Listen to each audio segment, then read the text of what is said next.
पवईतील जय Bhimnagar बुद्धभूमी welfare असोसिएशनतर्फे आयोजित महामानवास मानवंदना हा भव्य कार्यक्रम भिक्खू विश्वशुद्ध नंदबोधी महास्थिरवीर यांच्या अध्यक्षतेखाली यशस्वीरित्या पार पडला। 600 पेक्षा अधिक भिक्खूंनी शांतता पदयात्रेत सहभागी होऊन समाजात शांतीचा संदेश पसरवला। पदयात्रेनंतर आयोजकांनी भिक्खू संघाला महाभोजन दान तसेच महासंघ दान अर्पण केले। कार्यक्रमात बुद्ध वंदना आणि धम्म प्रवचनांनी संपूर्ण वातावरण धम्ममय केलं।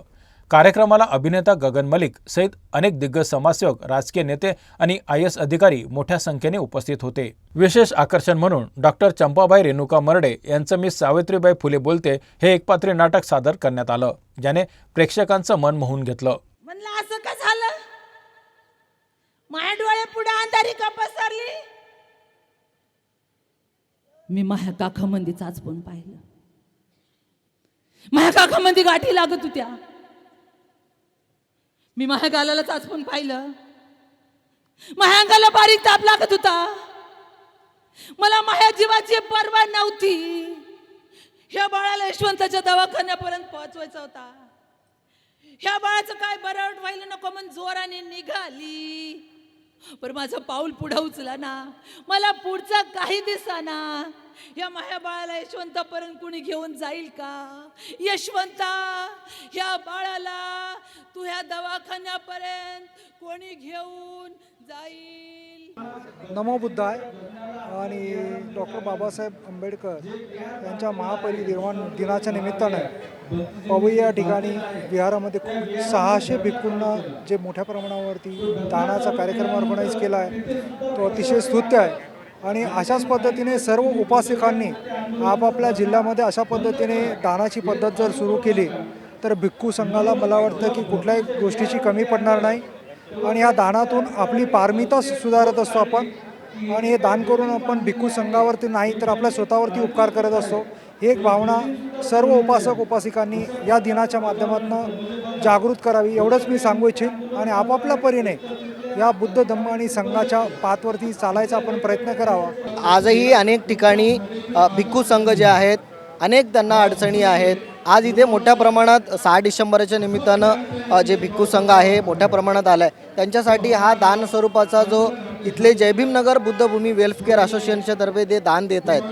काय आवाहन करणार या सर्व गोष्टी? नाही, माझं सर्वच म्हणजे आंबेडकरी चळवळीतील सर्वच मंडळींना माझं आव्हान आहे की धम्म प्रसारामध्ये भिक्खू संघाने स्वतःला झोकून घेतला आहे आणि तथागताचा जो काही धम्म आहे जो या देशात लोप पावत चाललेला होता, त्या धम्माला 1956 नंतर डॉक्टर बाबासाहेब आंबेडकरांनी जेव्हा धम्मदीक्षा घेतली त्यानंतर जे धम्माचं प्रचार आणि प्रसार करण्याचं कार्य या महाराष्ट्रामध्ये जे केलं जातं आहे ते भिक्खू संघामार्फत केलं जातं आहे। आणि भिक्खू संघाला सरळ हाताने दान देणं हे सर्वांची जबाबदारी आहे।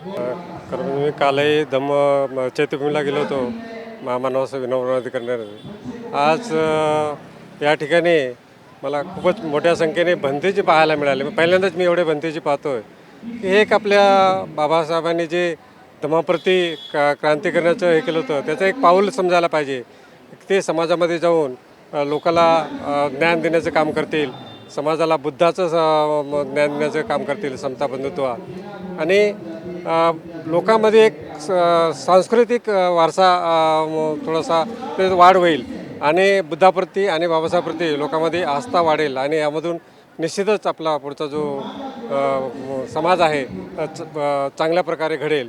आणि आज या ठिकाणी आल्यानंतर मला खूप आनंद झालेला आहे त्या कार्यक्रमामधून। आज आपल्याबरोबर गगन मलिक सर आहेत, जे या देशामध्येच नव्हे तर संपूर्ण जगभरामध्ये गौतम बुद्धांची मूर्ती मोठ्या प्रमाणात वाटप करून एक बुद्धांचा विचार पेरण्याचा या ठिकाणी काम त्यांनी सुरू केलेलं आहे। ये मैंने पहली बार देखा इतने सारे भिक्षु एक साथ, और बहुत ही अच्छा लग रहा है। एक ऐसी फीलिंग थी यहाँ पर कि बौद्धमय भारत, ऐसी वाली फीलिंग आज मुझे यहाँ आई है। और मैं चाहता हूँ ऐसे ज़्यादा से ज़्यादा प्रोग्राम हो जिससे लोगों के बीच में अवेयरनेस आए, बाबा साहब के विचारों की अवेयरनेस आए, बुद्ध के विचारों की अवेयरनेस आए। मुझे लगता है ये प्रोग्राम जो है ऐसे कॉन्टीन्यूसली होने चाहिए। और आज मैं बहुत खुश हूँ कि मैं भिक्खू संघ के सामने अपने विचार भी रख पाया।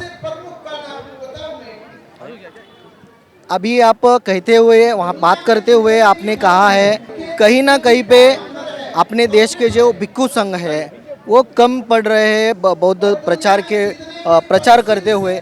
क्या क्या आपने सोचा है सर इसके बारे में? नहीं, उसके लिए क्या है कि भिक्खू प्रोडक्शन कम है, क्योंकि हमने मूर्तियां अगर बांटी हैं तो वहाँ केवल 10% विहारों में भिक्खू हैं। तो हमें भिक्खू प्रोडक्शन की ज़रूरत है, क्योंकि वो ही हमारे ज्ञानदाता हैं, वो ही हमारे मार्गदाता हैं। तो इसमें हमारे उपासकों को सामने आना पड़ेगा। बाबा साहब की सारी बातें याद रखते हैं, लेकिन ये भी याद रखें, उन्होंने कहा था अपने परिवार में से एक बच्चे को भिक्खू बनाएं आप।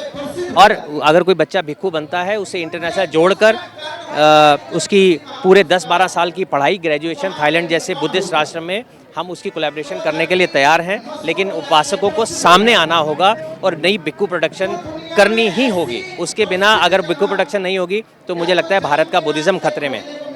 तो अगर किसी को पढ़ाई करने के लिए आपके पास संपर्क कैसा किया जाए, उसके बारे में क्या कहेंगे?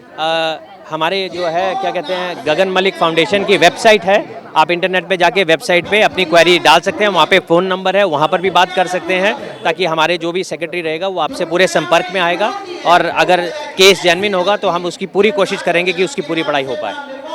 आज आपल्याबरोबर एक उच्च शिक्षित महिला म्हणून सावित्रीबाई फुलेंचं विचार, सावित्रीबाई फुले हे मांडण्याचं काम या ठिकाणी करत आहेत। ताई, काय सांगणार आहात आजच्या निमित्तानं? हे सगळं तुम्हाला कुठून प्रेरित झालं, काय सांगणार आहात? सर्वांना सप्रेम जय भीम.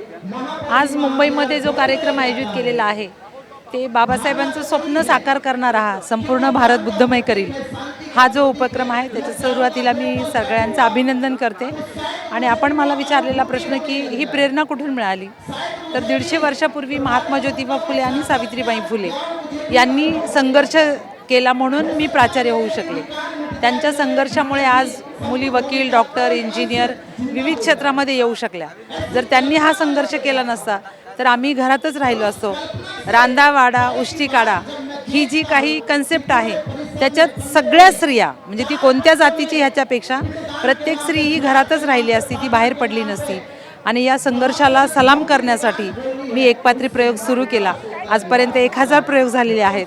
आणि इतक्या प्रयोगांपेक्षा इथला प्रयोग मला महत्त्वाचा वाटतोय की जो बाबासाहेब आंबेडकरांचं स्वप्न साकार करणाऱ्या उपक्रमासाठी तो झाला, याचा मला जास्त आनंद आहे. तमाम महाराष्ट्रातील बाबासाहेबांच्या लाडक्या अनुयायांना सूचित करत आहोत की